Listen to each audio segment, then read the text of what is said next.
There, I see you, Jim Mahfood. Hey! Food one in the house. Woo! What the hell? Yeah. Chicken burgers. Chicken burger disco. Like, I don't know. He just emailed once out of the blue. He's like, I make these videos. Like, can I make some stuff for you? And watch the stuff. Is like, yeah, that's amazing.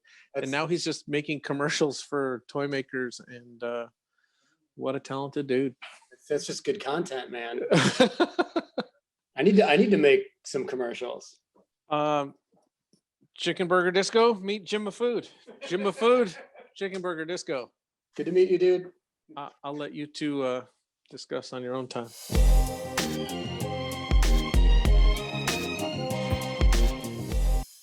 So what's going on, dude? Happy pandemic. Yeah. Happy Friday. Happy neon Wookiee hash pipe for dose vapors. New toys are always exciting because it's something that I don't really do much of. It's just something that you and I kind of fell into. When did we start this? 3 years ago? Look at that. What year was the first? 4 years ago? 3 or 4 years ago? 2015, Actually, I have 2016. Hold on. So I'll tell everybody the story while Jim is digging around there. So 2016, so it's been 5 years. This is actually a re-release of the very first Dose Vapors figure that originally came on a yellow card like this. This is the original series. These are still available in the store now. But what we figured is that there's a lot of people who are not really wanting to like jump into, because Dose Vapors is sold out and Loose Sky Toker is sold out. And so all we have is Chubby left. And we've sold most of them. I mean, there's, I don't know, maybe a dozen or two left. It's a larger edition of 50 pieces. But we figured that we needed to reintroduce the earlier characters. So Jim came up with this 80s Miami Vice looking colorway. And sculpted by George Gaspar. Yes, George did sculpt this from Double G Toys, and Mock Toys did this amazing 80s background on top of beneath Jim's work, who does so many of our card backs. And Dove, who painted the actual figures of that one? Alyssa Wilcox paints those, Ian's wife. Awesome. Thank you, Alyssa. Killer job. She does a great job. She also paints all of our showdowns and our Ron English pieces. And awesome. Okay. Really, she does it all. Yes. That's great. And then Scott C, he released is it the Jurassic Park pizza showdown? Is that the new? There you go. Yeah, so she's able to paint in his style too, which is this, he always just says like, muddy it up more, make it more janky and like, dirty, more dirty. And so everything just has a wash of like, just to make it look like that. It's just kind of crazy. That's amazing. I love Scott C. He's a old friend of mine. Good dude. He's a genius. Ridiculously talented. He's got that style that like literally everybody loves. You know what I mean? If you don't like his work, there's something wrong with you. Like you're just a terrible person. If you don't like Scott C, you know what I mean? It's funny that you talk about him because you are the one artist that every other artist I know loves. Oh, like I know that's surprising. That's surprising. Kind of, yeah. I sometimes view my work as being a pretty like an acquired taste. Like it's not. Maybe that's because, man, I do like my public appearances are usually at Comic Cons, and the Comic Con crowd is so geared toward like slick, right, digital airbrush, right, CGI, like superhero. They know the culture through like Marvel movies and stuff, and there's nothing wrong with that. But when you see my work at my table and it's this like looser, scratchier, Hmm. Ralph Steadman-y kind of weird mixed media shit. I think some people that don't understand art styles look at that and it might be off-putting, but maybe artists get it and artists dig it. So, I mean, that's I, cool. I think I think that's the thing. It's like in a way you're sort of like the artist. Like, Oh, yeah, good. Okay. maybe there's fewer of like the 13-year-olds reading comics that like might not get it yet, Right. because I think you have to be a little more mature before you can like see it, because the first thing you're attracted to is that slick stuff. Hmm. And then, I mean, I see it happening to me with just the art that I like, is that, I mean, when I was in my teens, I thought Boris Vallejo was like the shit. Yeah. Do you know what I mean? And Yeah. then I It's went and funny you brought his name up because I had a discussion with him last weekend with a bunch of artists, and we were in this heated debate of like, how did it go from Frizetta Mhm. to Boris Vallejo? And I, my theory was the introduction of the airbrush. mhm. Boris Vallejo is a slick airbrushed wannabe version of the rawness of Frizetta, Right. mixed And with 80s cheese. And that's okay. Like that's okay. You know what I mean? It's like, I think it's funny that you were having this conversation with him. What I'll tell you is that my opinion of Frazetta has never changed. Right? I thought he was amazing the first time I saw him, and as I continue to see him, and like as I watch these paintings come up at Heritage and sell for multi millions of dollars, which no one would have, remember a time where like uh, uh, Norman Rockwell's, like everyone thought this is just this Americana bullshit and paintings were worth 10 or 20 grand. Well, all those paintings are worth millions of dollars now. right. And every art collector wants a Norman Rockwell. And it's happening to Frazetta like right now, which is Oh, kind of crazy, because the family is starting to let some of those siblings, they split up the paintings. Some of them are letting them go. And each time one goes, Egyptian Queen, it's like $1-2 million. Like, wow. and that's like starting to dwarf like paintings by all these other creators that it was just considered van art for a long time, Yep. and even though well respected in the scene. But uh Boris, I think, started like up here for Yeah. me, and then I slowly like went down, and then now it's like now it's like kitschy cool for me again. Yeah. It's I agree with you. And Julie Bell is kind of in that school as well. Is that Boris's wife? I believe so. And I think she that's paints in that his similar style where it's like they're work. using reference from like muscle magazines and it. And everyone's sort of like, see, because Frazetta like mastered the motion, Yeah. right? He knows when to be tight and when to be loose. And Frazetta, sorry, Boris is always just like statue, like Yeah. bronze statue, perfectly rendered, but it's a statue. Like that guy's not really swinging the sword; he's posing with the sword. It's like, Yes.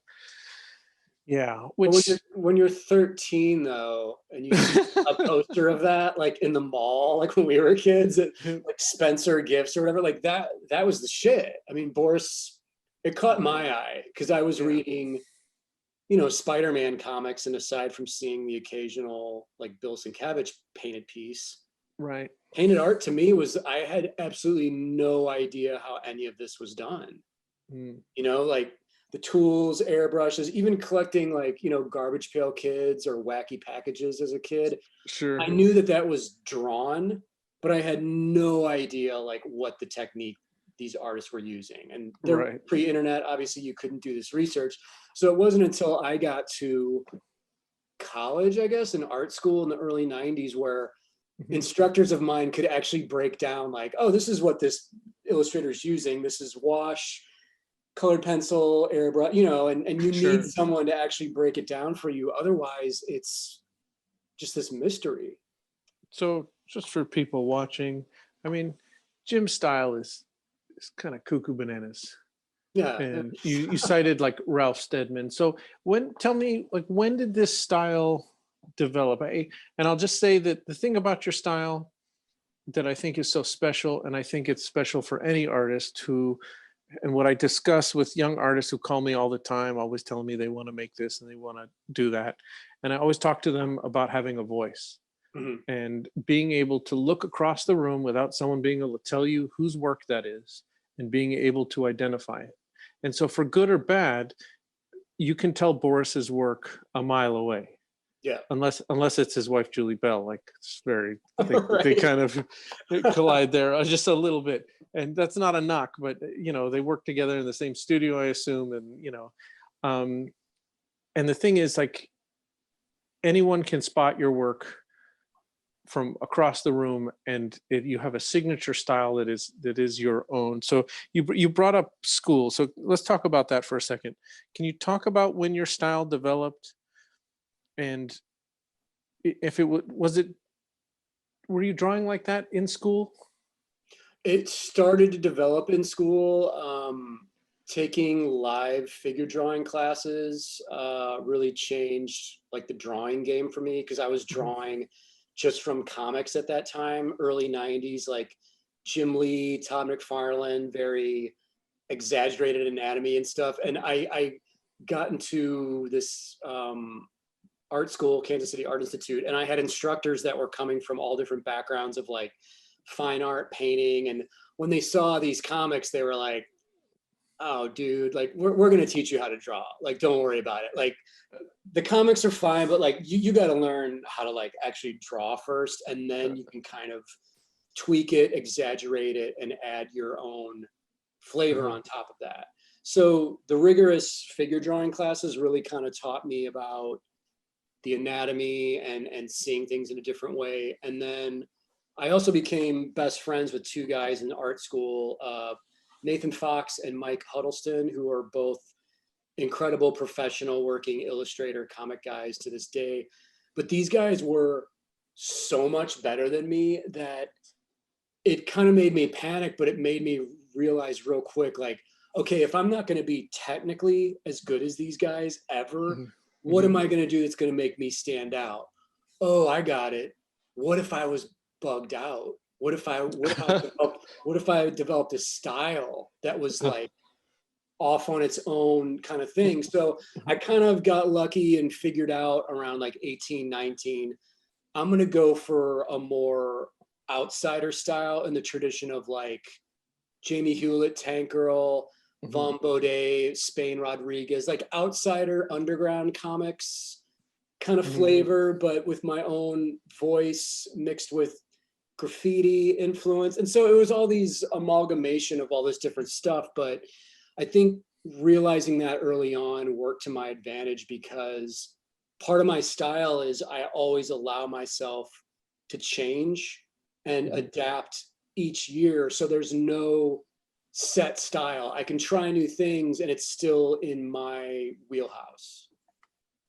Very cool. If that And makes so sense, you know. did you find that the teachers that you had, it sounds different than stories that I've heard from other artists who have a unique style, that your teachers were supportive, wanted to teach you how to say what you wanted to say better, rather than kind of like squash what you were doing? Right. It was more like get your academics down first, and then worry about style, flavor, pizzazz later. And I have this same conversation with young aspiring artists on social media basically every day. Kids that like DM me on Instagram and are like, how do you develop a signature style? Like, how do you stand out? And I always have to say, like, you have to be patient and you have to draw first and get the craft down first. So style, flavor, like, don't worry about that for now. And I mean, it's frustrating because I think people now, especially young artists now, want it immediately. Like, they don't want to wait. Sure. So they want the easy answer, but really the difficult answer, the big answer is like, if you want to get good at art or drawing or illustration, you have to put in the time to develop the actual craft. and then you bring what you want to bring to it later. That's just how it's worked for me. That's my view. But Mhm.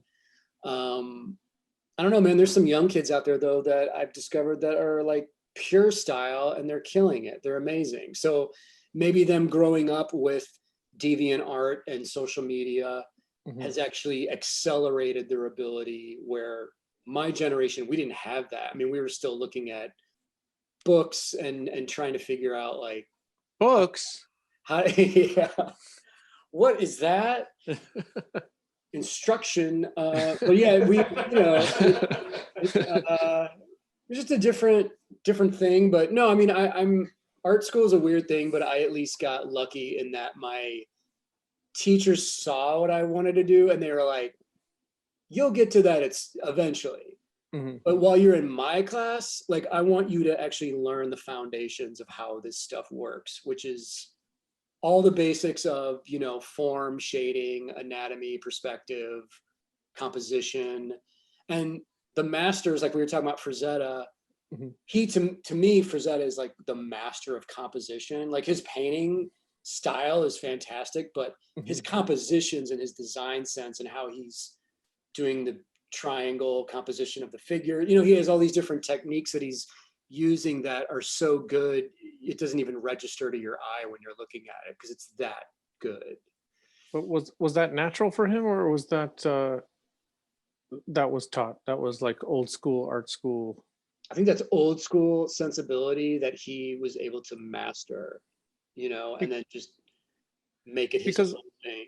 because all of those guys, like those old painters, you can always trace back to like where their style came from. Mhm. Like he was, there was always, I don't, my art history is not that good, but there was like the Chicago school, and it was like Roy Krinkle, and then he was like the influence for Frizetta, and then Krinkle was a disciple of another guy, and it goes back to like those other illustrators. You can always like trace those lines back, and Yep. that stuff's always crazy to me. Just off topic, but why do you think? I mean, I love vintage illustration. Me too. I love that stuff. When every time an illustration magazine comes out and they expose me to a new artist, and you just see like this guy painted for, or woman painted for like 50 years, and they did all these covers of these pulps or these calendars or Life magazine, whatever it is, and it's just interesting how like it just doesn't exist anymore. I don't know. It's like fragmented. People used to just learn. You went to a certain art school and you learned the way that like they do it, and there's all these people like painting in that style. And then today it's like, I don't know. It's very different, isn't it? Yeah. Well, I mean, I still know some guys that work traditionally. I still work on with ink on paper and but I think now it's kind of just like a free for all of whatever gets the job done, whatever Mhm. gets the end result you want is what your medium should be. So I have friends my age that are doing straight digital work, but they're able to make it look like it was painted in old ways, to the Mhm. point of sometimes I don't even know if I'm looking at digital or traditional anymore. And then It, there's it's guys that are getting hard. there's guys that are strictly digital that it's super obvious that it's digital just because it's so slick and like we were talking about that kind of airbrushed look. But um for me it's like I think people are approaching it now as like whatever gets the job done and gets the image out there. So And so my, was my your heart my heart is still rooted in the traditional sure. sensibility, but there are some digital people out there too that I think are just doing unbelievable work. It's cool shit. I mean, as an art collector myself, I just find it like devastating when I see a piece that I really love and I contact the artist and they're like, sorry, it's all digital. Right.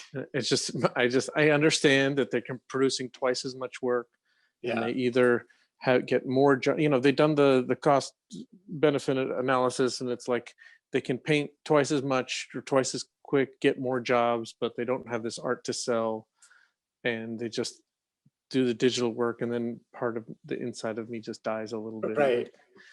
like Yeah. makes me sad. I feel Um, you. I'm not sure where I first saw your work, um, but I remember the first piece of art that I bought from you, and it's still hanging in our house today. It was a piece that I think it was out of Meltdown. They did a show Oh yeah, yeah. in the back, what it was a gallery at the time, and it's getting a little tricky because I got a 7-year-old, and it's a Darth Vader with a turntable on his head, and it was done on a piece of wood with like the contact paper that you pulled out of like an old cabinet or something. Yes. It's like this shitty like press like press board, and then there's like the contact paper, people used to put on their shelves, and so you drew it on there. And right now, I mean, it's hanging in our house, and our 7-year-old is like getting really good at reading, but he hasn't stopped at the painting to sound it out yet. But it says "fuck the force" across it. Oh. Right? Is that the one? Why? Yeah. No, it doesn't say "fuck the force," does it? It says it was the tag that said "fuck the force." Am I misremembering? I feel You like had maybe, you had the little price tag. Man, oh, I gotta. the title of the piece might have been "Fuck the Force." Is that right? Yeah, but then you did a little price tag that hung under it. It had the price on it, and it had a Vader, and he said "fuck the force." Oh Oh, shit. Okay. I have to have Sarah text me an image. It's like, that was, and now I have like, I don't know, it seems like dozens of Jim Mahfood pieces in my Yeah. collection. But that was like the first one, and it was, um, that was still a very different, um, a peculiar move on my part. Like, I mean, I saw that and I knew I had to have it, and it spoke to me, and it spoke to me in a way that the other slick kind of work that I was collecting at the time like didn't. It had motion, but it was like, so I guess going back to talking about your style, like, did you always want to, because that wasn't a comic piece, that was something that was meant to hang in a show, Mhm. but was your goal always to be a comic artist or to have your work published in comic books? Yeah, that was my original goal. And then when I started working professionally in comics, I saw how backwards the business industry is. Yeah. And it kind of like a red flag went up, and I was like, oh man, I'm gonna need to do other things with my work, because the American comic book industry is so heavily rooted in traditional superhero comics. Hmm. And I'm probably not ever going to become the monthly artist on like Spider-Man or Batman. So I can do indie comics and make my mark that way, but is that going to allow me to pay rent and pay bills for years to come? Probably not. So I sort of just fell into getting freelance work in like the music industry. So Hmm. it started with bands and stuff seeing my comics and then hiring me to do record covers. And then that kind of led to freelance work in the animation industry, doing like character design and stuff. And then bigger illustration gigs eventually came with clients like Nike or Epic Games, like video game stuff. So that kind of helped me form a brand around my work, to where now it's not just one thing. It's like whoever is willing to contact me and hit me up, maybe we can make some cool stuff together. Nice. I would say that most artists that I know that survive as artists do put together a living by doing lots of different things. Mhm. Having some, working on stuff that pays a royalty, have a little passive income here, but working this main job that kind of pays the bills, and then every once in a while something big comes along and it's like, hey, paint a mural on the side of my building, and it's like, Right. cha-ching, that kind of thing. Here, yes, here Sarah, I just texted Sarah to take a photo of it, Oh wow, yeah. and it does say "fuck the force." Okay, yeah, okay, It was wow. it was the tag that said something else, and I saved the tag because the tag was amazing. You drew another little Vader on it, and it had the price. What And does it say the year on that? Is it 2005? 2005. Wow. Okay. So I think I was already reading your work by that point. What were you working on before 2005? I made my big debut in 1998, illustrating Kevin Smith's first comic book, which was the Clerks Okay, comic I have book. all those, right. Black and white, published by Oni Press. I And remember then, those. I started putting out my creator-owned book, Girl Scouts, through the same publisher in like 99. And then in like 2000, 2001, I actually started freelancing for Marvel, doing some various like Spider-Man comics for them. And then, you know, like I said, kind of like the record covers started coming.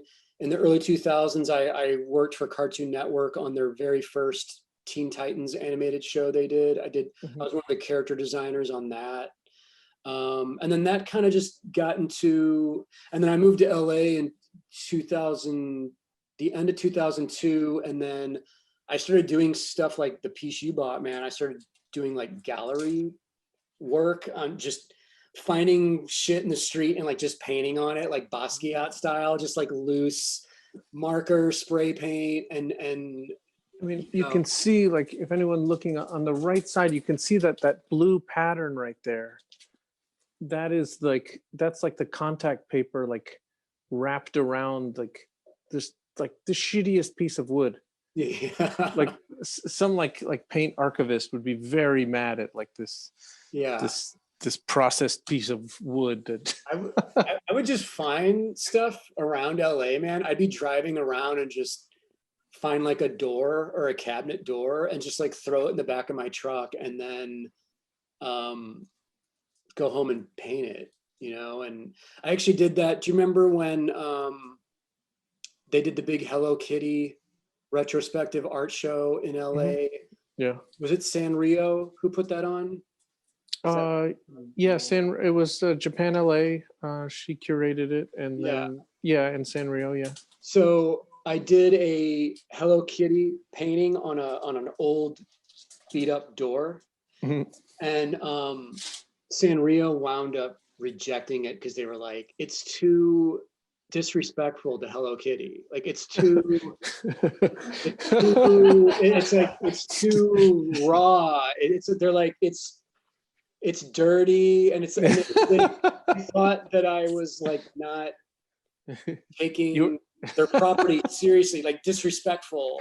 Sorry for laughing. And to me, it was like, no, that was the opposite of that. Like I thought I was doing something like super cool and raw and like. So what'd you do with the door? Someone bought it. I sold it to somebody else. Of course. And then I wound up doing like a piece that I got framed that actually went into the Hello Kitty show. But yeah, man, sometimes when you do things that aren't slick or polished or whatever, I think sometimes people misinterpret that as you're being aloof or not caring. Right. But to me, it's just, no, I'm trying to portray a certain amount of energy and spontaneousness in the actual piece. And that's kind of part of my style. Part of my style is like not planning everything out and sometimes leaving in mistakes or weird marks that I think add to the character of the piece, but that's just me. I mean, some people might not dig that, you know. I think that's why I play around in this space, because there's something that happens when things are approved and are, you know, on book and follow the rules of the company and are made for commodified in a way that, you know, because, you know, it's like, this is what makes me happy. Yeah. Do you know what I mean? And it's like, you can't get away with that. Right? Like this is, I mean, I like the pop culture reference. I don't like how everything is approved and the same thing that happened to you. It's like, and maybe there was nothing wrong with it. It's someone was just afraid of losing their job. Hmm. You know, if I let this go, maybe the person who saw it maybe liked it, right? But just said, like, if I let this go, you know, maybe the vice president sees it and then they get in trouble, and then the president's, you know, it's like, it's Sure. always like this kind of group think about what's the higher up going to think and covering my ass. So it's just easier just to say, like, hey, you can't do that. Right. Did you end up creating another piece, or was that you were just not in the show? I did, and I did it. Like I said, I did it traditionally. I mean, still my style, but I had it framed, matted and framed professionally. So it was still my crazy style, but it was like, I was going for impact by doing this big actual door, this painting on this door. And instead, Right.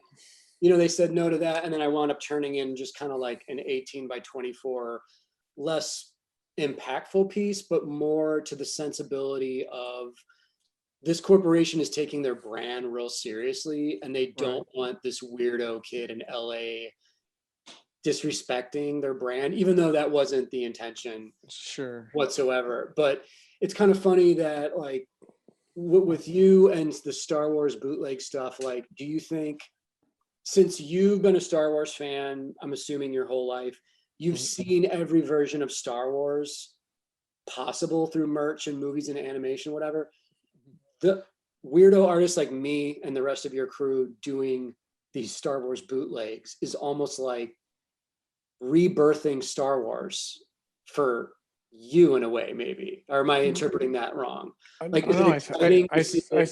I think you're right on. I think that the the tropes in Star Wars are what work, and when someone interprets it in their own style is what really makes it special. Yeah. So, I mean, it's like, here's this kid from the Philippines.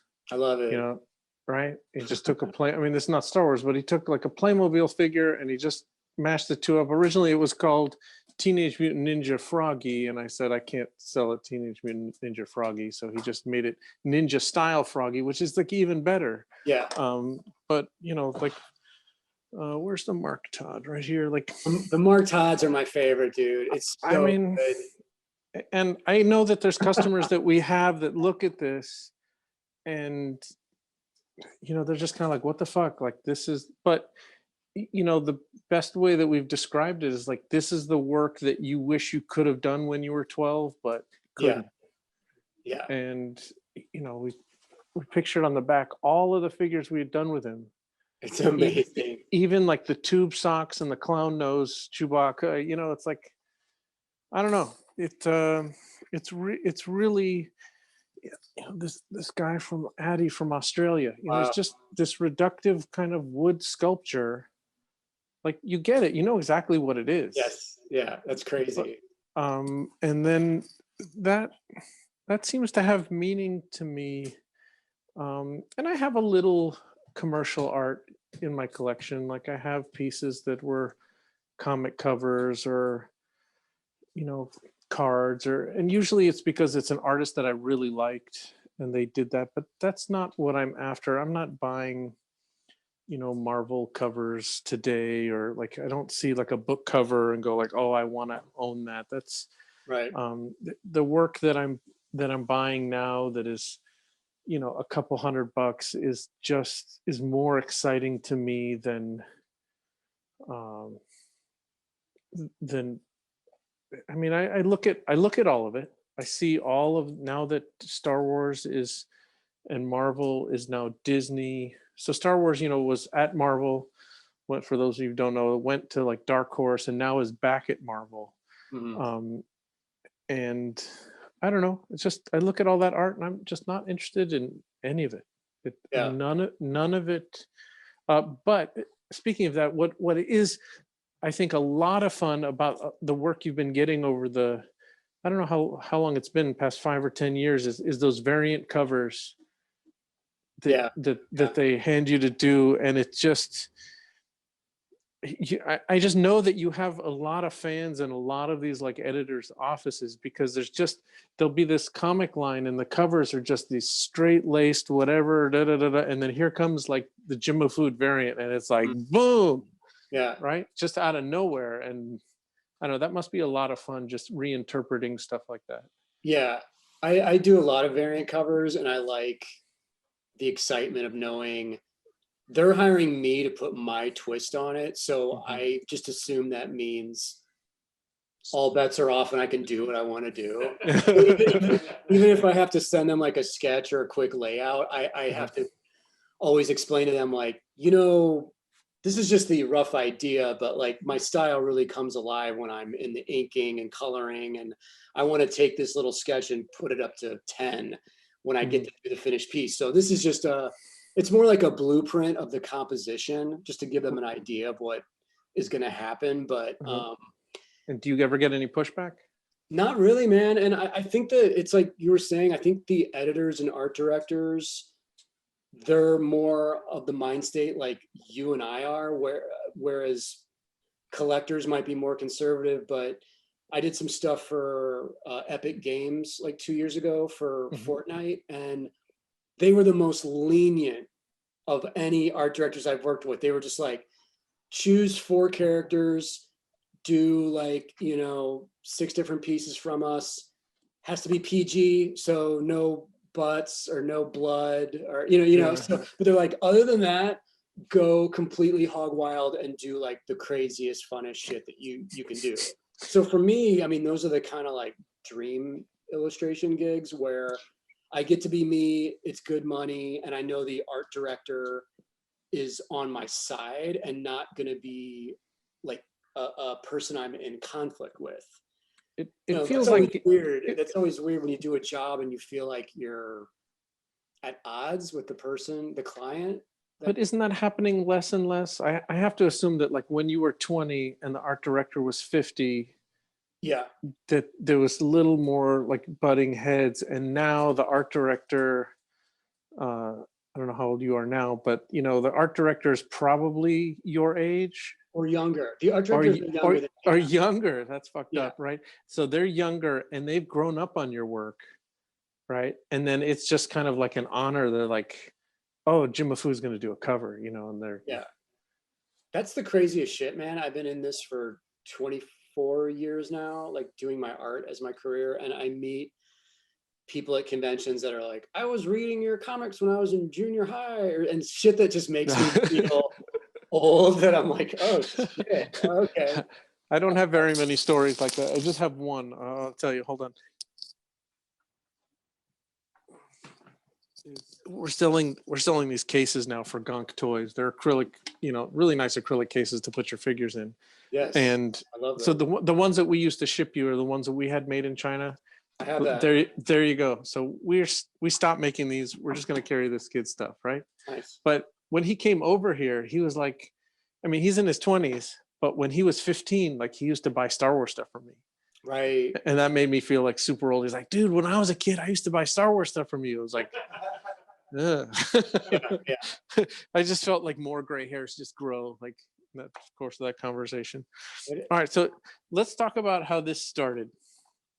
I don't even remember how it started. Did I call you? I'm like, hey, you want to make an action figure? Yeah, you pitched me on what would my line of bootleg Star Wars stuff be, and then I think you and I was kind of like, what if we did a Cheech and Chong and Fear and Loathing in Las Vegas hybrid with Star Wars? Like, is that something that would even work? And I think, starting off with the Dos Vapors character, I mean, he's sort of modeled after Hunter Thompson with the Hawaiian shirt, the short shorts, the tube socks, the glasses, and then the comics on the back of the package for all 4 of the figures that we've done so far are all continuity based, and they're all, just weird gonzo kind of sci-fi stoner humor. That is my goal, is to put out enough of these to continue the story, and then one day after 20 years is like publish our own. Yes. Totally. Like This is a zine we published. Shit, that looks great. So Jason Chalker was one of the first artists that painted cardbacks for us. So you can see those Walrus Man and the Snaggletooth. Well, in 2017, we showed up in San Diego with 24 of these, and it was an original painting with the figure glued to the painting. And it basically started this trend for us. And we just did this comic where it's like a study of every angle, everything that he did. And then this was the card back we always wanted. We always wanted like them all to be finished, print the card back so that when someone bought one, they could have the context of the whole run of them.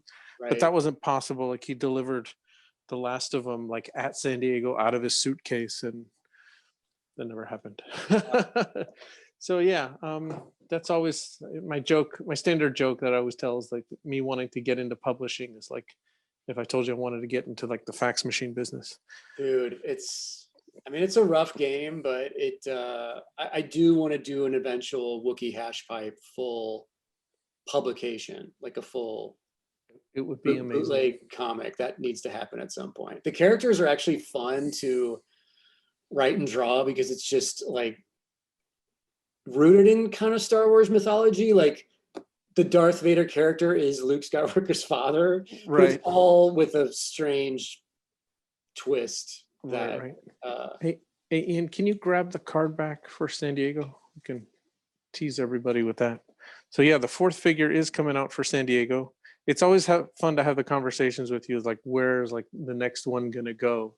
Yeah. And I always want to do like, I mean, for those people who know, it's like the human characters are usually like the hardest to. I have this conversation with Mark Todd. It's like Chewbacca sold great, Darth Vader sold great, and then you got to Luke, and then I was like, yeah. And then we go to R2D2 and Stormtrooper, and then we're kind of like, well, we always talk about, do you want to do Han? Do you want to do Ben? Do you want to do Leia? It's like, so this year we're going to do Leia, but but then it's like I want to do like Tusken Raider, and I want to do like the shitty characters. I want to do like the Death Star, commander. Like, what if we just did all of like the awful characters? Like, it's always that could be the line. That could be like just the bottom of the barrel characters. It's just the whole line. Like that would be awesome. So this is coming out for San Diego. Smiley and Smiley Trooper. Look at that. I'm pretty proud of that Jabba the Hutt at the top of that. Look at that guy. Yeah, ages 420 and higher. Look at Jabba. And then, of course, the comic on the back continues. Yeah. So, yeah, that's great. Like, I want this to go on forever. Yeah. And then I, of course, like, I love Alf. Like, special appearance by Alf. Has anyone done a bootleg Alf toy? A bootleg Alf toy? Yes. Caterpillar did one last year. What was it called? It was the Pussy Eater. Oh my God. What was it called? Gordon the Pussy Eater. Oh, I get it. Okay. Eat cats. I get it. Let me see if I can just find it for you before we leave here. It sold out right away. It was really good. I want to have Alf in the actual comic. Of course. He's as one does. Yeah. That would be amazing. Well, Janky says that we should do a figure, so I don't know. Images is going to come up. Here we go. Space battles. Oh wow! Fantastic. Caterpillar as instead of Kenner at the bottom. Yeah, Caterpillar's the artist. The two are. All right, man. So what's next? What's going on right now? No, I mean what's the future for Jim Mahfood? Oh man, I'm working on a dynamic new comic book series right now. Mhm. My Girl Scouts create our own book. Can I show you something? Sure. Here's a page from it. Whoa. Look at that. Ancient warriors, uh, dynamic craziness. Nice. Oh, I So, also want to point out to people who are watching, one of the favorite things you've put out with our friends over at Proposition Press are oh, the pop-up book. the pop-up books. Yeah, Those pop-up books are like next level. That's amazing. Rostin Meyer. Shout out to my buddy who makes the So book. good. He's incredible. He's done books with Skinner and Junko Mizuno I and have all of them. Mike Giant. Like he's crushing They're, it. they're, People can get the book at propositionpress.com. they're, they're just so cool. And then he explained to me the whole process of like pop-up books. Like pop-up books have to be made by hand. Yeah, Like you can die cut this stuff, but there's people in China or whatever country they're making it who are literally like gluing the parts together and assembling each spread, and then those have to be then bound into a book. It's just crazy. it's serious shit, man. Yeah, he's a Yeah. technician, and we've been friends for a while. Like he does my website, and is just a brilliant designer. Pitched me on this idea years ago, and I was kind of like, how are you going to do this? Like, I don't even understand the mechanics of how this works. And he was like, send me the art that you want to try and do as pop-ups, and I'll start just sending you paper blueprints of like how the mechanics of some of this stuff will work. So some of the pieces I do additional pieces of art that can be incorporated into it. Right. But a lot of it is just him figuring out the math of how all this works. It's insane. And not only that, I Awesome. mean, he's gone on to do all these books with all these other artists, but you were his first pop-up book, right? Yeah. And then you did another one. Yeah, we did mine first, and then I was in a group pop-up book with like Angry Wobots, Tara McPherson. Right. I got that one. And then we re-released mine Mhm. a year ago and did a Kickstarter for it, and took out like 3 or 4 of the old pieces and put in brand new stuff. Nice. And then I did brand new artwork for like the inside front cover, inside back cover, and we did it proper, like beautifully printed through crowdfunding, and it was really successful. It was awesome. It was beautiful. That slip case with the clear Yes. lucite, like the clear colored acrylic or whatever. Yeah. That's just people walking in the office are like, "What's that?" Like, Yeah. it's pretty. It's just beautiful dynamite stuff, man. I want to do more of that kind of stuff. I mean, I'm always doing comics and self-publishing and freelancing, but those kind of items like the pop-up funk book, that's a special thing for a certain collector base, I guess kind of like the toys. It's like it's not for everybody, but I think the people Right. that get it are super into it. So I guess the final question before you go is like, I guess it's a to continue from the last question. Like, so like what's the future for Jim Mahfood? Like, have you made it? Like, are you happy? Like, are you going to be doing this for the rest of your life? Yeah, I don't know what else I would do. Yeah. And I still love getting up and being in studio every day. Like, it doesn't feel like work to me. It just feels like I'm having fun and I'm getting away with like murder or something. Like I get Right. to draw for a living. I mean, it's not a hard existence, man. But for me, it's like I always still want to keep doing my work in comics, and then eventually I want to my big long-term thing would be to do an animated series based on my style. I've had many deals throughout the years and nothing is completely Of course. fruition. But last year we had a deal. We worked on the Girl Scouts animated pilot for a full year, and they wound up canceling it in December unexpectedly. But I had great people that I was working with. And so each time I get a deal, it gets closer and closer. Right. So I'm not going to give up. I mean, working with Hollywood is like a total pain in the ass, but I think the natural evolution of my work would be to see these characters actually moving and talking and kicking ass in the form of like an animated movie or TV show. So that would be amazing. So it's gonna happen at some point, but in the meantime, man, I just always do my own stuff and keep busy. And I appreciate everybody who supports my work, man. It's awesome. Wonderful. Well, thank you so much. Really appreciate the time. Thanks, you guys. Yeah. Good to see you, Dove. All right, man. Take care. Talk to Take you care. See you. soon. Amazing.